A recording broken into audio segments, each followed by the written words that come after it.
एक बार की बात है, एक हलचल भरे शहर में बसी एक अनोखी छोटी सी एक्वेरियम की दुकान में फिनी नाम की एक मछली रहती थी।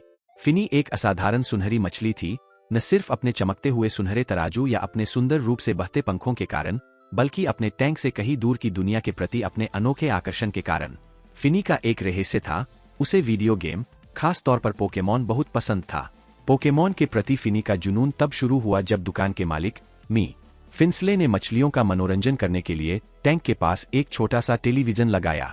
एक दिन मी फिंसले के बेटे टिम ने अपना पुराना गेम बॉय लाया और एक्वेरियम के पास बैठकर पोकेमॉन रेड खेलना शुरू कर दिया।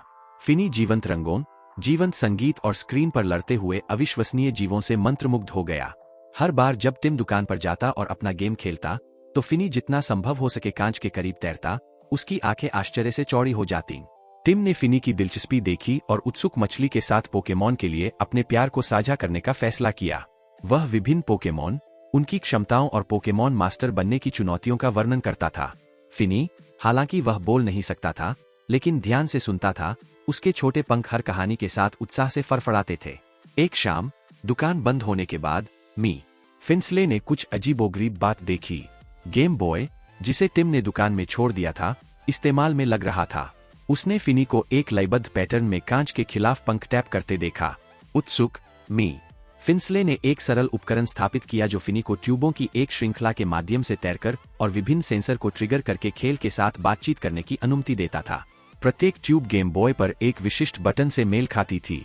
इस आविष्कार ने फिनी को अपने अनूठे तरीके से पोकेमॉन खेलने की अनुमति दी। गेमिंग मछली की बात तेजी से फैल गई। ग्राहक न केवल मछली खरीदने के लिए, बल्कि फिनी की गेमिंग कौशल को देखने के लिए दुकान पर उमड़ पड़े। फिनी के स्थानीय सेलिब्रिटी बनने में ज्यादा समय नहीं लगा, लेकिन फिनी के लिए यह प्रसिद्धि के बारे में नहीं था। यह रोमांच, नए पोकेमॉन को पकड़ने का रोमांच और खेल के भीतर विशाल दुनिया की खोज करने की खुशी के बारे में था। फिनी की यात्रा बिल्कुल भी आसान नहीं थी। एक मछली के रूप में पोकेमॉन की दुनिया में नेविगेट करने के लिए बहुत धैर्य और दृढ़ संकल्प की आवश्यकता थी। कई बार फिनी किसी लड़ाई में फंस जाता था या पहेली को सुलझाने के लिए संघर्ष करता था, लेकिन उसने कभी हार नहीं मानी। उसकी दृढ़ता ने भुगतान किया और वह खेल में लगातार आगे बढ़ता गया। दुर्लभ पोकेमॉन को पकड़ता रहा, जिम लीडर्स को हराता रहा और पोकेमॉन दुनिया के रहस्यों को उजागर करता रहा। महीनों के समर्पण के बाद एक भाग्यशाली दिन, फिनी ने खुद को अंतिम चुनौती का सामना करते हुए पाया, पोकेमॉन लीग। दुकान में हवा प्रत्याशा से भरी हुई थी, क्योंकि ग्राहक फिनी के अंतिम मुकाबले को देखने के लिए इकट्ठा हुए थे। सावधानी पूर्वक प्रशिक्षित पोकेमॉन की एक टीम के साथ फिनी ने एलीट 4 के कक्ष में प्रवेश किया।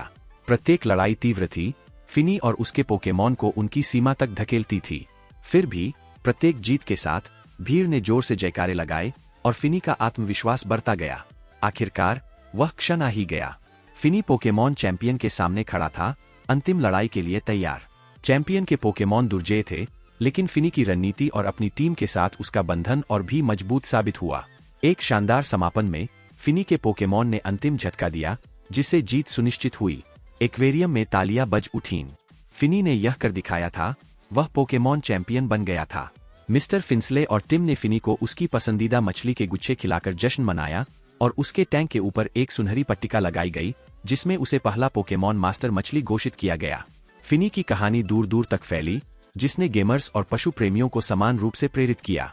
उसने दुनिया को दिखाया कि जुनून, दृढ़ता और थोड़ी सी सरलता के साथ एक छोटी सी सुनहरी मछली भी बड़ी चीजें हासिल कर सकती है।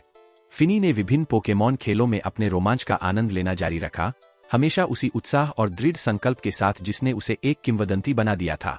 और इसलिए अपने आरामदायक एक्वेरियम में प्रशंसकों और साथी मछलियों से घिरे हुए फिनी हमेशा खुशी से रहते थे। पोकेमॉन की दुनिया में अगले महान साहसिक कार्य के लिए हमेशा तैयार रहते थे।